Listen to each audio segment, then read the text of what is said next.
नारद क्यों बने बानर के समान। माता पार्वती देवर्षि नारद के तपोबल और ज्ञान से अत्यंत प्रभावित हुई थी। वे सदा उनकी प्रशंसा रहती है। एक बार बातों बात में भगवान शिव के विशिष्ट नारद मुनि की प्रशंसा करने लगे। तब शिव जी ने उन्हें बताया कि नारद ज्ञान के अथाह सागर है। एक बार उन्हें अपने ज्ञान और तपोबल का अहंकार हो गया और इस अहंकार के कारण वे बंदर बन गए। देवर्षि नारद के बंदर बनने की बात से माता पार्वती पूर्णतः अभिनव थी। उसके मन में इस कथा को जानने की उत्सुकता जागती है। उनका मौन शांत रहने वाले भगवान शिव ने उनकी पूरी कथा सुनाई, जो इस प्रकार हिमालय पर्वत पर एक पवित्र गुफा स्थित है। उस गुफा के पास का माहौल बड़ा मनमोहक था।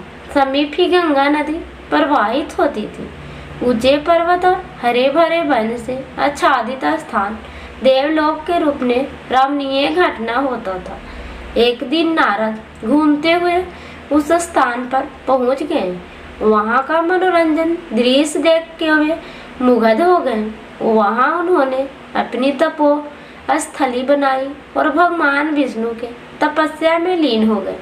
जब नारद की तपस्या के बारे में देवराज इंद्र को पता चला तो वे चिंतित हो उठे। उन्हें अपना इंद्रलोक का सिंहासन डोला दिखाई देता।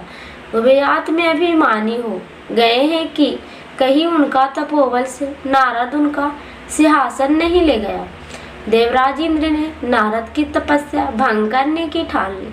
उन्होंने कामदेव को अपना पास भेजा। जब कामदेव नारद के पास पहुंचे तब वे तपस्या में लीन थे। कामदेव ने अपनी माया से कामनिग्नि भड़काने का प्रयास शुरू किया। सर्वप्रथम ने ऋतु का नवानुवंश आय कर दी। बसंत ऋतु होते ही पेड़ पौधे रंग बिरंग पुष्प से आच्छादित हो गए। कोयल कूकने लगी और भंवरे गूंजने करने लगी। शीतल और गर्मी शुरू हो गई। कामदेव नारद के पास अप्सराएं भेजी, जो नृत्य कर उन्हें अपनी ओर आकर्षित करने का प्रयास किया। अनजाने कामदेव का संपूर्ण प्रयास विफल रहा। नारद की तपस्या भंग न हो सके, यह देखिए कामदेव अभिमानी हो जाओ। उन्हें डर था कि कोई भी ऐसी हरकत के लिए उन्हें श्राप न दे। वे उनसे क्षमा चाहते हैं। नारद ने उन्हें तो क्षमा कर दिया। इस सारा काम को जीत लेने के कारण उनका मन अहंकार से भर उठा। मन में अहंकार के कारण वे भगवान शिव के पास पहुँचे और उनके सामने का स्वयं का बखान करने लगे। शिव जी समझ गए कि नारद अहंकार में चूर है। उन्होंने नारद को सलाह दी कि यह बात भगवान विष्णु को न बताएं। शिव जी जानते थे कि भगवान विष्णु यदि नारद के अहंकार को समझ गए तो इसका परिणाम नारद को किसी न किसी रूप में कमाना पड़ेगा। अपने अहम में चूर नारद ने शिव जी की बात नहीं ली और श्री सागर पहुंचकर भगवान विष्णु के भिन्न कामदेव की माया विफल करने का प्रत्यक्ष सुना दिया। भगवान विष्णु को नारद का अहंकार समझ देर न लगी। नारद ने वे कुछ न बोले, उनका अहंकार तोड़ अपनी लीला रच दी। कुछ देर बाद नारद भगवान विष्णु से आज्ञा लेकर प्रस्थान कर दिए। वे जिस मार्ग से जा रहे थे वहां भगवान विष्णु ने अपनी माया से एक सुंदर नगर का निर्माण कर दिया। उस नगर का राजा शिलनिधि था। उसकी पुत्री विश्वमोहिनी थी, जो सौंदर्य की प्रतिमूर्ति थी। उसकी सुंदरता पर कई राज्य के राजकुमारों ने उससे विवाह करने का प्रस्ताव राजा के पास भिजवा था।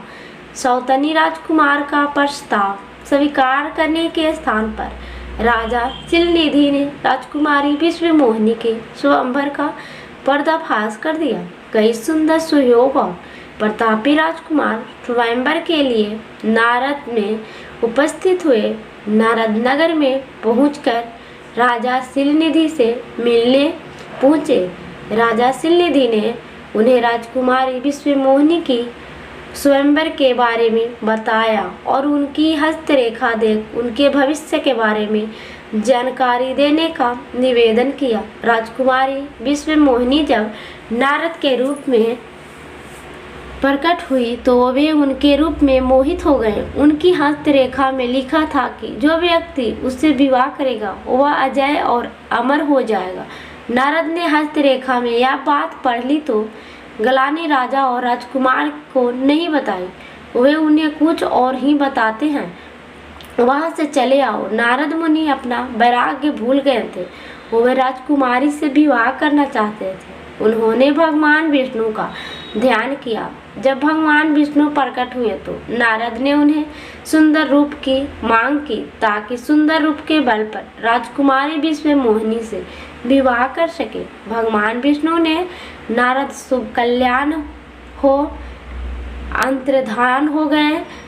अपनी माया से उन्होंने नारद को बंदर का रूप दे दिया। नारद मुनि प्रसन्न मुद्रा में स्वयंवर के बारे में लिए निकल पड़े। वे इस बात से पूरी तरह से थे कि उनका मुख बंदर के समान हो गया।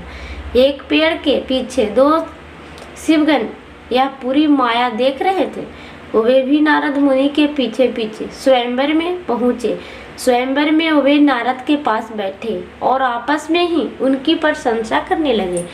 यह प्रशंसा नारद के सुन ली और उनका अहंकार अपने चम्र पर पहुंच गया।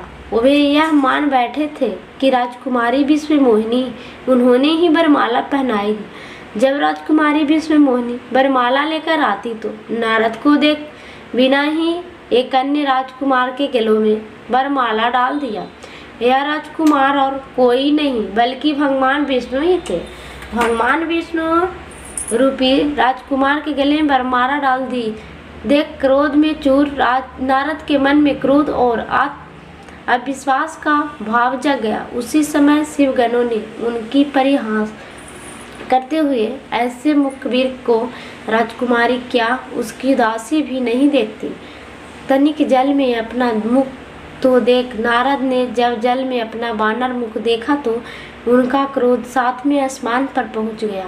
क्रोध के आवेश में वे दोनों शिवगण को राक्षस बन जाते का श्राप दिया और वहां से भगवान विष्णु ने मिलने निकल गए।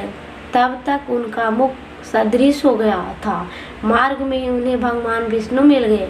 उनके साथ माता लक्ष्मी और विश्व मोहिनी भी थे। नारद को भगवान विष्णु की माया समझने लगी न शुरू हुई। क्रोध भाव में वे उन पर आरोप लगाने लगते हैं, आपका हृदय छल और कपट से भरा हुआ है। समुद्र मंथन के समय भी आपने शिव जी को बवाल रहने वाले विषपान और असुरों को बदल कर जी कस्तोमणि प्राप्त कर ली थी। आज आपने मेरे साथ छल किया, इसका परिणाम आपको ठोस लगता है। आपको मनुष्य रूप धारण कर विश्व मोहिनी को प्राप्त किया है। मैं आपको साफ देती हूँ कि आपको मनुष्योनि में जन्म लेना होगा और स्त्री वियोग का दुख भोगना होगा। आपने मुझे वानर होगा के बारे में बताया था, इसलिए आपका सहायता लेनी होगी।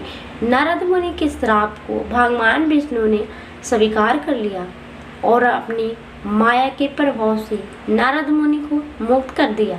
माया से मुक्त होने पर नारद मुनि अपनी भूल पर पछताने लगे। इच्छा वे भगवान विष्णु को श्राप दे चुके थे जो वापस नहीं लिया जा सकता था। नारद मुनि को माया से मुक्त देखकर शिवगण उनके पास पहुँचे और क्षमा याचना करने लगे और श्राप मुक्त करने का आग्रह करने लगे।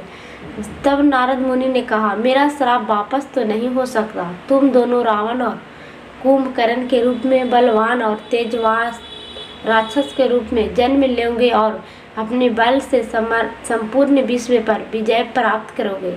भगवान श्री राम के हाथों मृत्यु प्राप्त कर मोक्ष की प्राप्ति होगी। इस तरह नारद मुनि के अहंकारी ने उन्हें वानर मुख बना परिहास का पात्र बना दिया और उनके क्रोध के वशीभूत दिए।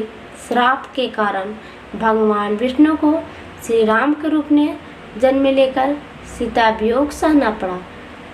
प्लीज़ दोस्तों, हमारी वीडियो कैसी लगी दोस्तों कमेंट में ज़रूर बताइएगा। दोस्तों हमारी वीडियो के लाइक और सब्सक्राइब और शेयर ज़रूर कीजिएगा। दोस्तों प्लीज़ दोस्तों हमारी वीडियो को लाइक सब्सक्राइब जरूर कीजिएगा। जो दोस्तों नारद क्यों बने वानर के समान। माता पार्वती देवर्षि नारद के तपोबल और ज्ञान से अत्यंत प्रभावित हुई थी। वे सदा उनकी प्रशंसा रहती है।